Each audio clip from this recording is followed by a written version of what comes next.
नमस्कार, भुसावळ स्टारमध्ये तुम्हा सर्वांचं खूप मनापासून स्वागत आहे। श्री स्वामी समर्थ। स्वामी महाराजांच्या कृपेने तुमच्या सर्व इच्छा मनोकामना पूर्ण हो। उद्या 9 ऑगस्टला नागपंचमी आहे। या नागपंचमीच्या दिवशी आपण उपवास कसा करावा, तसेच उपवास कसा सोडावा, या दिवशी आपण कोणत्या चुका करू नये, तसेच नागपंचमीचे नक्की महत्त्व काय आहे, याबद्दलची सर्व माहिती आपण आज या व्हिडिओमधून जाणून घेणार आहोत। त्याआधी माझ्या चॅनलवरती तुम्ही नवीन असाल तर चॅनलला लाईक, शेअर अँड सबस्क्राईब नक्की करा आणि कमेंट्समध्ये श्री स्वामी समर्थ किंवा हर हर महादेव लिहायला विसरू नका। श्रावण महिन्यातील पहिला आणि महत्त्वाचा सण म्हणजे नागपंचमी आहे। नाग या प्राण्याबद्दल आदर व पूज्य भावना समजतात रुजवण्यासाठी हा सण पाळला जाण्याची परंपरा आहे। या दिवशी घरोघरी नागदेवाची पूजा करून त्याला प्रसन्न करण्याची प्रथा आहे। या दिवशी प्रत्येक स्त्रिया नवीन अलंकार वस्त्रे परिधान करून नागदेवाची पूजा करतात। मग आपण नागपंचमीची पूजा ही तुम्ही घरी देखील पूजा करू शकता किंवा तुम्ही अगदी तुमच्याकडे वारुळ असेल तर तेथे जाऊन देखील तुम्ही नागदेवतेची पूजा केली तरी पण चालेल। तर नागपंचमीचा उपवास का केला जातो? असे म्हटले जाते की सत्येश्वरी देवीमुळे नागपंचमीचा उपवास केला जातो। सत्येश्वरीला भाऊ होता, त्याचे नाव सत्येश्वर असे होते। नागपंचमीच्या आदल्या दिवशी सत्येश्वराचा अकस्मात मृत्यू झाला। भावाच्या विरहामुळे सत्येश्वरी दुःखी होती।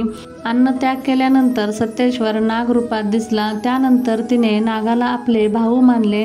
सत्येश्वरीचे भावावरील प्रेम बघून नागदेवता प्रसन्न झाले आणि जी स्त्री माझे भाऊ म्हणून पूजन करेल तिचे आणि तिच्या भावाचे मी रक्षण करेल असे नागदेवतेने वचन दिले। तेव्हापासून नागपंचमीला स्त्रिया नागाचे पूजन करू लागल्या। नागपंचमीच्या दिवशी शेतामध्ये नांगर चालू नये असे म्हणतात, कारण की पावसाच्या दिवसामध्ये नांगर हे शेतामध्ये लपलेले असतात आणि अशा वेळेस कोणत्याही नागाची हत्या होण्याची शक्यता असते।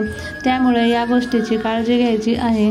या दिवशी झाड तोडू नये, कारण काही वेळा झाडांमध्ये देखील साप लपलेले असतात। तसेच नागपंचमीच्या दिवशी नागांना दुखापत होऊ शकते, त्यामुळे ह्या गोष्टीची काळजी घ्यायची आहे। तसेच नागपंचमीच्या दिवशी सुई धागा देखील वापरणे अत्यंत अशुभ मानले जाते। अगदी आपल्या घरामध्ये शिलाई मशीन असेल तर तिचा देखील आपण वापर नागपंचमीच्या दिवशी चुकूनही करायचा नाही। अगदी तुम्ही दुसऱ्या दिवशी शिलाई मशीनवरती काम करू शकता, पण नागपंचमीच्या दिवशी आपण हे टाळायचे आहे। नागपंचमीच्या दिवशी टोकदार वस्तू वापरणे शक्यतो तरी आपण टाळायचे आहे, कारण की या नियमाचे पालन करणे अत्यंत महत्त्वाचे आहे। मग जर तुम्हाला भाजी बनवायची असेल तर जी भाजी कापावी लागणार नाही अशी भाजी तुम्ही बनवू शकता। मग अगदी मेथीची भाजी बनवली तरी पण चालेल, फक्त त्यामध्ये आपण लसूण टाकायचा नाही। पण ज्या भाज्या कापाव्या लागणार नाही अशाच भाज्या आपल्याला या दिवशी बनवायच्या आहे। आणि तसेच नागपंचमीच्या आदल्या दिवशी भावासाठी उपवास म्हणून पकडला जातो। तो उपवास दिवसभर निरंकार असा पकडला जातो। काही फराळ पण करतात। त्यानंतर दुसऱ्या दिवशी ही नागपंचमीची पूजा केल्यानंतरच उपवास सोडायचा असतो। आणि नागपंचमीच्या पहिल्या दिवशी लाह्या ह्या ज्वारीपासून बनवल्या जातात आणि त्याच लाह्या दुसऱ्या दिवशी पूजेसाठी घेतात। मग नागपंचमीच्या दिवशी सर्व बायका नटून थटून वारुळासाठी शेतामध्ये जातात आणि तिथे वारुळाची पूजा करतात। मनाभावाने श्रद्धेने पूजा करतात, भाऊ मानून नागदेवतांना पूजा करतात। आणि तिथे पूजा करते वेळेस ह्या श्रावण महिन्यात दुर्वा, आगरडा खूप हिरवेगार असे उगवले असतात, तर त्या दुर्वा, आगरडा हे सर्व फुले आणि बेल हे सर्व घेऊन नागदेवतांची पूजा करतात। आणि दूध आणि लाह्या ह्या खूप आवडतात नागदेवतांना, तर हे सुद्धा अर्पण केलं जातं। धूप, दीप, नैवेद्य दाखवल्यानंतर हे कानवले दाखवायचे असतात। कानवले म्हणजेच पुरण असतं, जे पुरणपोळीचं पुरण असतं ते पुरण घालून उकडलेले असे कानवले करतात आणि ते कानवल्याचं निवेद खास करून कानवले हे महत्त्वाचे असतात, कारण कानवल्याचाच निवेद असतो नागपंचमीच्या दिवशी नागदेवतांना।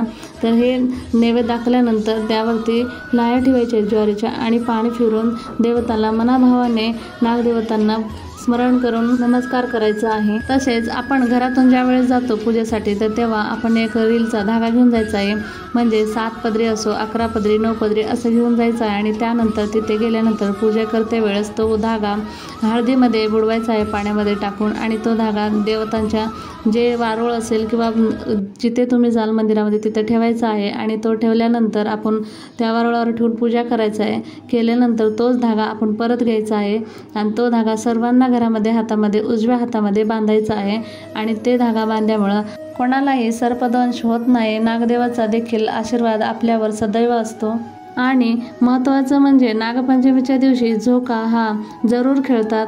महिलांनी सर्व मैत्रिणी मिळून हे झोका खेळतातच. त्या दिवशी 5 किंवा 7 किंवा 11 असे झोके खेळावेत.